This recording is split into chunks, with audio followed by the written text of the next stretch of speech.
আমার গল্প এরকম যে আমার এটা দেখে অনেকের মনে হয়েছে যে সে হয়তো বা রানীর মতো আসবে, কিন্তু সেও দেখি চাকরানির মতো আসলো। আচ্ছা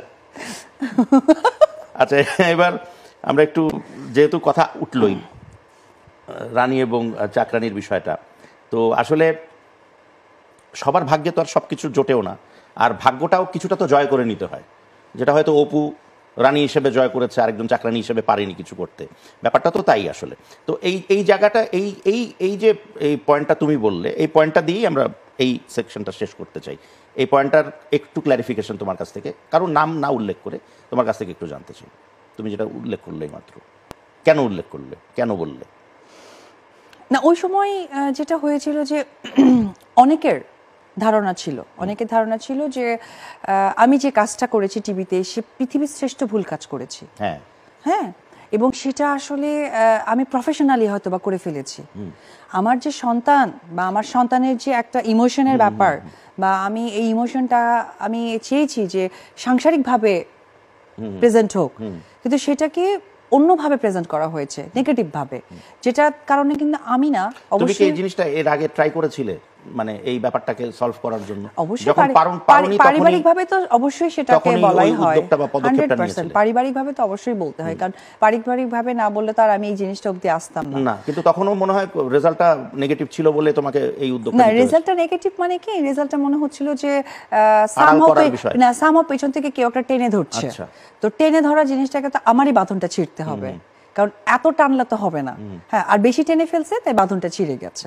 তো বেশি টান ছিল।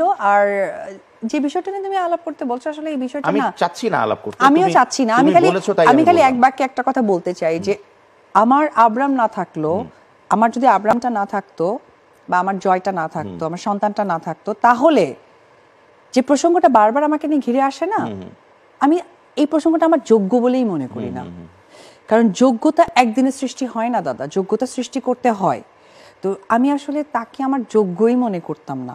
শুধু আমার আব্রামটার জন্য সামহাউ কোথায় জানি চলে আসে। আর সাম পিপল মনে করে যে মানে এই গোলে বল যায় না, আচ্ছা ওই গোলটাতে গিয়ে দাঁড়ায়, ওই গোলে বল যায় না, এই গোলে দাঁড়ায়। ভাই, যারা এই গোলটাকে চিন্তা করে আসলে তারা ওই ক্যাটাগরির মনে হয় বিদায় চিন্তা করে। কিন্তু আমি অনেস্টলি স্পিকিং অন স্ক্রিনে বলতে চাই, যদি আমার জয়টা না থাকতো, তাহলে আমি তাদের যোগ্য বলেই মনে করতাম না। কারণ আমি অপু বিশ্বাস নিজেকে ডেফিনেটলি অনেক বড় সুপারস্টার, এবং রাইট নাও 17 ইয়ার্স আমার ক্যারিয়ার।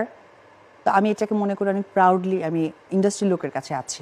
বাহ, ভেরি গুড। আমরা চাই এই বছর যেটা তুমি বললে, এই বছরের সংখ্যাটা আরো অনেক বাড়ুক, আরো অনেক দিন আমরা এভাবেই অপু বিশ্বাসকে পেতে চাই আমাদের মাঝে। তো অপু বিশ্বাস কি এখন অ্যাটলিস্ট এই ম্যাচুরিটি লেভেলটা তার নিশ্চয়ই এসছে, যে সে এখন তার বেটারমেন্টটা সে বুঝে? এক্স্যাক্টলি, বেটারমেন্টটা বুঝতে পেরেছি বিধাই আমি 7 গুণ পেছনে চলে আসছি।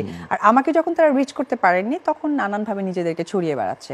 তাতে আমার কোনো প্রবলেম নেই। এই কারণে আমি এই অনুষ্ঠানে বলতে চাই, তাদের সাথে একটা সময় অনেক কাজ করেছি, এখনও তাদের জন্য আমার অনেক বেশি ওয়েল উইশ আছে, এবং তারা ভালো কাজ করুক। আমাকে নিয়েও যে নেগেটিভিটি ছড়াচ্ছে, এতে করে তারা ছোট হচ্ছে, আমি নই। তো আমি চাইবো তাদের এই শুভ বুদ্ধি আসুক এবং তারা কাজেই ফোকাস করুক।